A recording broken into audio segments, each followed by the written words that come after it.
I have a lot of experience with gaslighting, but you may be surprised to know that I'm the one who usually does the gaslighting.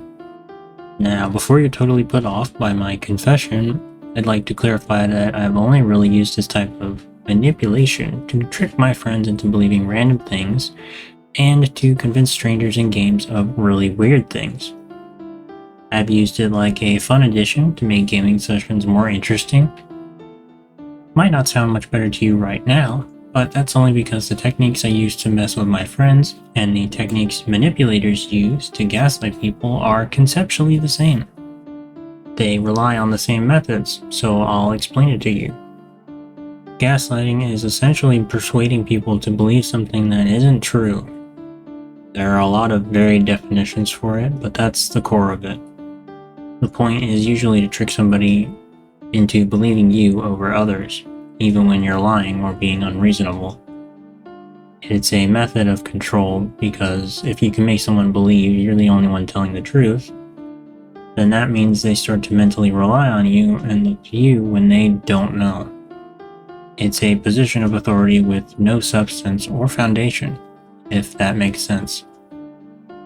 The only reason that gaslighting works at all is because it leverages doubt that all people feel about themselves at some point. If you've ever doubted yourself before, then you can potentially be gaslit, which means basically everybody could be. If you're a reasonable person and somebody tells you something that sounds possible in a way that at least seems earnest, then you might be inclined to believe them. This can occur even if you know better.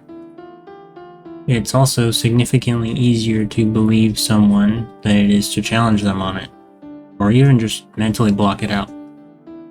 A manipulator will likely try to pressure you into engaging with the conversation, which means you'll have to pick a lane to go down. Lots of people just go with it because that's easier on everybody involved.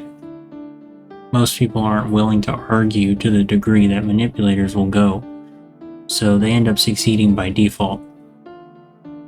Arguably, the worst part is how subtle it really is as a process. It often starts small, or with things that are inconsequential in the moment. I can tell one of my friends with a totally straight face that a monster in a game is harmless, even though that's clearly not true. I can continue on and say that I pet one myself the other day, which I treat as real evidence, and explain that they're totally safe.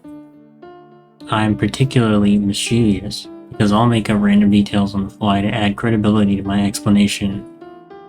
I'll say, yeah, the monster's friendly. If you approach it with some food, you can tame it and eventually use it as a mount. All completely fabricated, but it sounds believable enough. If my friend argues back and says they've been attacked by them before, then I can twist my evidence to fit within this new counterpoint. I'll say that they have to approach slowly with the food in hand for it to work, and I'll continually build upon the fake version of reality until they decide I'm trolling and ignore me, or they give it a try and find out through first-hand experience that I'm still a tad devious. I laugh, they call me a dickhead, and we move on with the game. It doesn't happen too often, but it's very funny when it does. My personal example is lighthearted, because all I ever do is mess with my friends for laughs. But these same techniques can be applied to serious personal matters, which is where the major issues lie.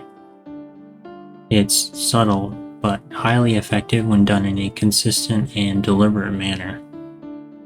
This sort of example highlights the most effective way to spot gaslighting and likely manipulation in general.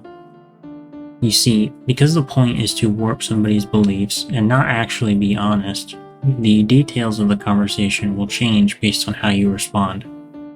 I altered my explanation to fit my friend's experience with the game by leaving it open enough to build upon, but not detailed enough to corner myself in case I needed to pivot.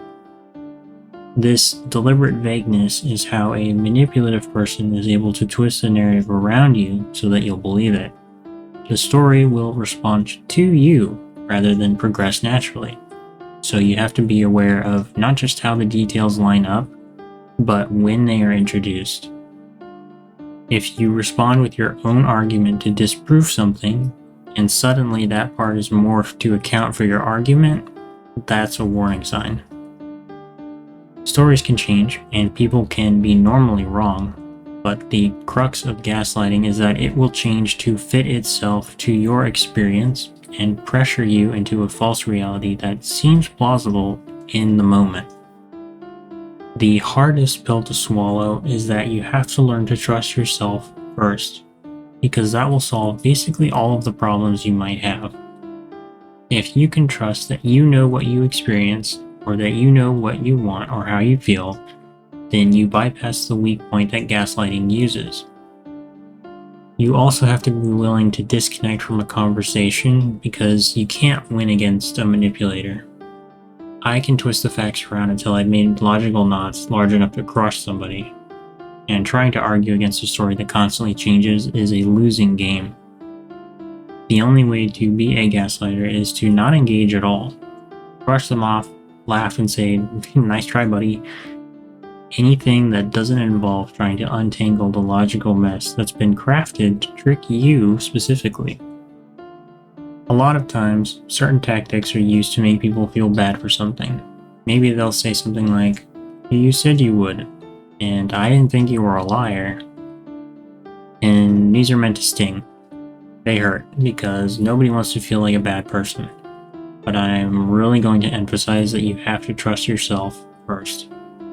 Even if you don't remember and you're willing to just go along with whatever, you have to listen to yourself and ask if you really would have said or done something.